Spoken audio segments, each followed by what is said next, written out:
Have you ever felt like some weeks you're motivated, energized, on top of everything, and other weeks you're exhausted, craving everything in your kitchen and wondering what is wrong with you? The truth is, nothing is wrong with you. You're just living in a body that operates on a cycle, not a 24-hour clock. And once you understand that, everything changes. I'm Dr. Marino, and I help women simplify their health so that they can actually feel good in their bodies again without guessing and without extremes. And today, I'm going to show you exactly how to sync your lifestyle with your cycle so you can improve your energy, stabilize your mood, and even support your weight goal without doing more, just by doing things smarter. Most health advice are designed around consistency. They'll tell you same workout, same diet, same routine every single day.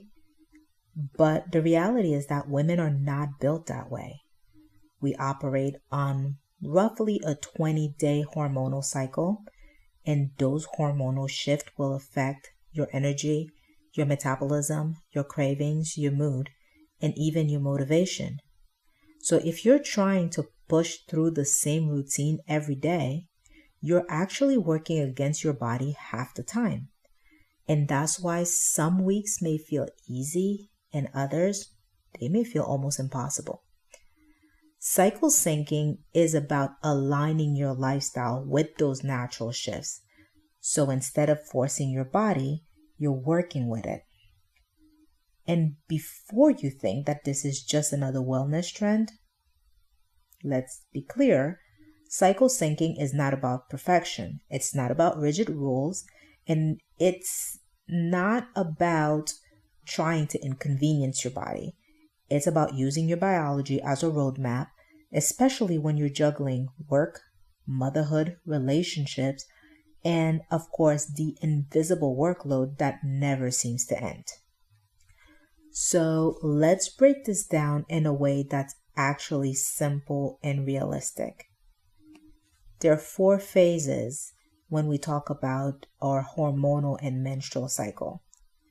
There's the menstrual phase, that is your day 1 to your day 5. That is when your period starts, and that is when your hormones are at the lowest. This is not the time to push harder. This is your body asking for rest, reflection, recovery. And this is the time when you do light movement like walking or stretching. You prioritize sleep. You focus on iron-rich and protein-rich foods. And if you feel low energy during that time period, it's not weakness. It is exactly what your physiology is expected to do. And honestly, honoring this phase will actually set you up for better energy later. This is the time where you feel like multitasking is almost impossible. Every noise feels extra loud. This is not you being moody as we tend to think. This is your brain that is conserving energy. And then your next phase, the follicular phase, which is from your day 6 to 13. Now your estrogen is starting to rise. And this is where things shift. You'll likely notice more energy. You'll have better focus, more motivation. This is your reset phase. What do you do during that time? That is definitely when you start new habits or routine. You increase your workout intensity. You try strength training or new classes. This is when your brain is more open to learning. So it's actually a great time to plan, to create, to take action. This is the time when you feel like you suddenly want to reorganize your pantry. You feel like you can start 3 new projects. You decide to sign up for a class. It's not about being impulsive. It's about being hormonally primed for innovation. Your next phase is the ovulatory phase. That's your days 14 to 16. And this is your peak. Your estrogen is at its highest, and you may feel confident, social, clear-headed. Those 2 days, sometimes 3, depending on specific women's cycle, this is your power window. This is the time where you schedule important meetings. You have conversations you've been avoiding. This is your time to be visible, whether that is online or in real life. And that is when you naturally show up as your most magnetic self. And that is something that we tend not to realize. Negotiating tends to feel easier. This is the time to set up your interviews if you can, have presentations, and like I said, discuss or have those difficult conversations. Because during that phase, you're more articulate and persuasive. You read people well, and you have more mental clarity and charisma. And then our next phase is your days 17 to 28, and that's your luteal phase. And this is when things start to slow down again. Your progesterone will rise, and you may feel more tired, more introspective, having more cravings. This is when most women think that they're just falling off the wagon, but in reality, it's that your body is shifting. So this is when you start focusing on structures and on routine. You add more complex carb to support your energy. You reduce your intensity. So when you're thinking of workout, maybe Pilates, walking, lighter strength.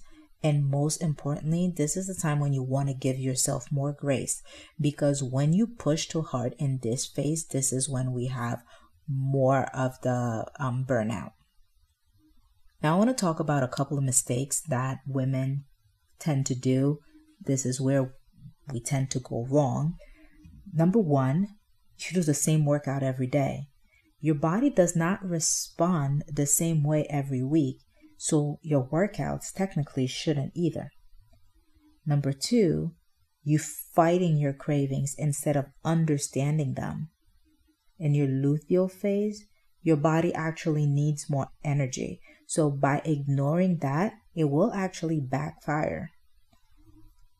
And your mistake number 3 is expecting constant productivity.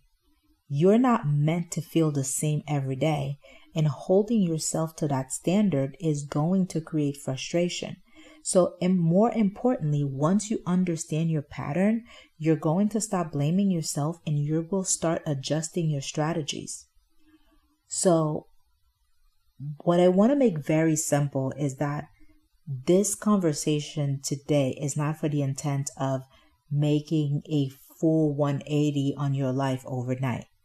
First, I do recommend tracking your cycle, whether you write it down or you use an app, but it's good to know exactly where you are in your cycle, in what phase, because it makes it easier to sync it, not only with your lifestyle, your food, exercise, and everything.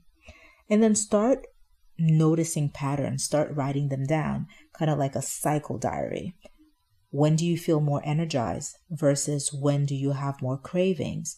When do you feel more social versus when you're more withdrawn? And I will say initially, adjust just one thing. Maybe it's your workout, maybe it's your schedule, or maybe it's your meals. It's not about perfection. And of course, you want to do one small adjustment over time because this is more about awareness. If this is your first time hearing this, it can feel like it's a lot. But I promise you that once you start syncing with your body instead of fighting against it, everything will start to feel easier. Your energy will improve, your mood will stabilize, and your routines will finally feel sustainable. In my next video, I'm going to break this down even further because I'll show you exactly what to eat and how to work out in each phase so you don't have to figure it out on your own and you don't have to fight against your own body. So if you want practical, real life strategies that actually work for women, make sure you subscribe and I will see you in the next one.